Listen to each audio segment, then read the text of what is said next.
people that have been involved. The Earth Day Norway committee, a lot of people worked really hard to get all these events happening. So thanks to you guys. Appreciate it. Here for the Earth Day folks. Also need to thank the Fedoras and Owen Kennedy for all the great music this morning. Yeah. Really want to thank the Trash Bashers for yesterday. They went out and cleaned up about 2 truckloads of plastic garbage along the roads that will keep out of the landfill and out of the oceans and out of our ponds and lakes.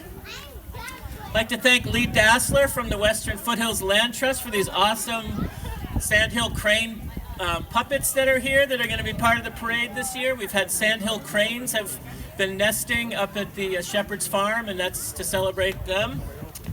Thanks to Catherine and Marissa for the yoga and the yoga dance and all that. We got some movement going on. Awesome. So we've got a couple speakers coming up. The first one is Katey Branch. Katey is wow, I'm echoing all of a sudden. Whoa, Katey Branch is coming up soon. So Katey is an amazing woman and pillar of our community. She's the not the executive director, I'm sorry, the board president of our community garden, the Allendale Community Garden. She's a yoga teacher. She's a amazing massage therapist, and she also just reminds us to all dance, which is so important in this work. So thanks, Katey. Katey Branch.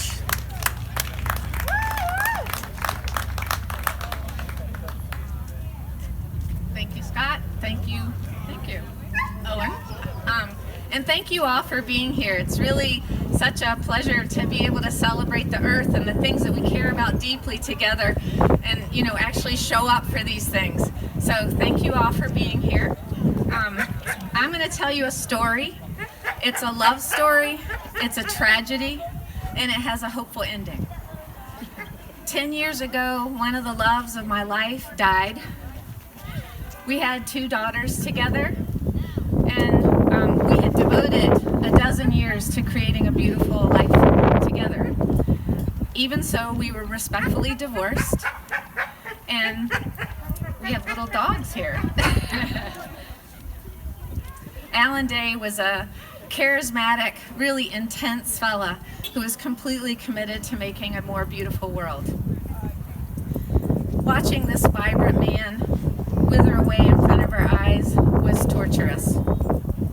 The grief and the sadness was astounding and overwhelming. Now, how many of you have lost loved ones? So you know what that feels like. It's sort of instantly you can bring back that deep feeling of longing and missing somebody. So watching our loved one disappear as his organs and senses shut down while our hearts kept pumping lifeblood through us was an amazing and intense experience of being alive. So seeing the sunrise, hearing the chickadees call, watching the loons return to the pond brought an exquisite understanding of the preciousness of life. Facing the death of this man who was so important to our lives made the impermanence of life very real. All the silly little things like that used to stress me out, like being late or burning the toast or running out of gas or forgetting an appointment, they all became insignificant compared to dying. It brought into focus the really important things, like listening to my daughters, like saying I love you, like really being present for whatever was going on. Many of the distractions of life no longer grab me in the same way, and the feeling of beauty and wonder of being alive was raw. Watching Alan die brought up all the other losses that are happening around us all the time. The loss of clean drinking water all over the world, the destruction of wild habitat and the extinction of so many species, the unfathomable amount of plastic we are covering the planet in, the number of children who are hungry, the number of women who are raped, the number of people who die in wars and gun-related deaths, it made me realize that time is short. And what do I want to do with this one precious life that I have?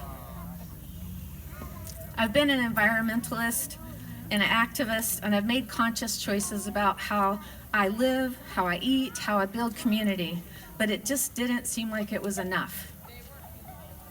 I'm keenly aware of how our agricultural system in the United States is based on pesticides, herbicides, fertilizers, and an enormous investment in oil to run the machines and deliver the goods around the country.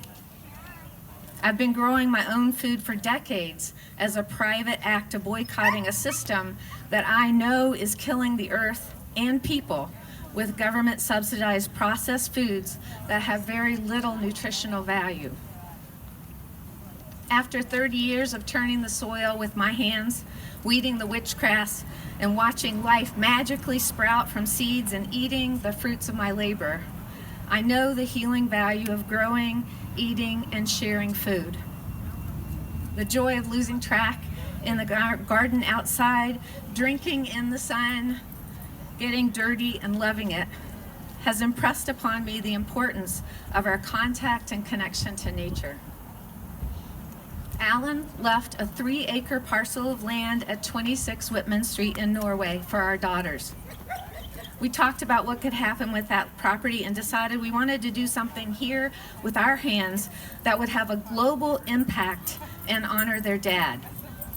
We connected with other people in the area to see if they were interested in creating a community garden to grow local organic food together as a way to make a difference in our community and world. And they were. Lots of you are here and have helped out in the garden. So thank you. It's an invigorating, thrilling, hard work with many challenges, many unknowns, and what I experience as miracles.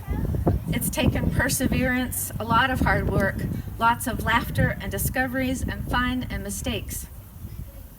It's taken the good hearts and hands and support of many people who believe in creating a more self-sufficient and interdependent community together, where we each help each other out because that's when we feel our connectedness and we know we belong.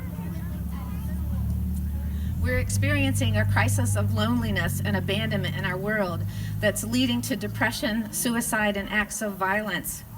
So reestablishing our sense of interdependence with others and the natural world is a fundamental human need. It is worth the work to create a place where people can come together to grow food, learn about each other and the earth, and in some small way, take local action to address global issues. I want to encourage you not to wait till you lose a loved one to be inspired to step out of your own comfort zone and follow your heart to make a difference in the way you can. You, every single one of you, are valuable. You have something essential to contribute to your family, to our community, and to the earth. We're all in this together, and we need each other to create the more beautiful world our hearts know is possible. I hope that you'll come visit the community garden on 26 Whitman Street and share your vision of a more beautiful world that your heart knows is possible, because it's in the sharing of our visions that we can actually make things happen. So thank you and many blessings.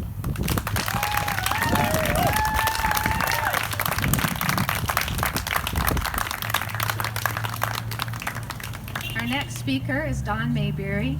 He's the minister of the First Congregational Church in South Paris, and I have known Don since I came to this community. He's always been a voice of thoughtfulness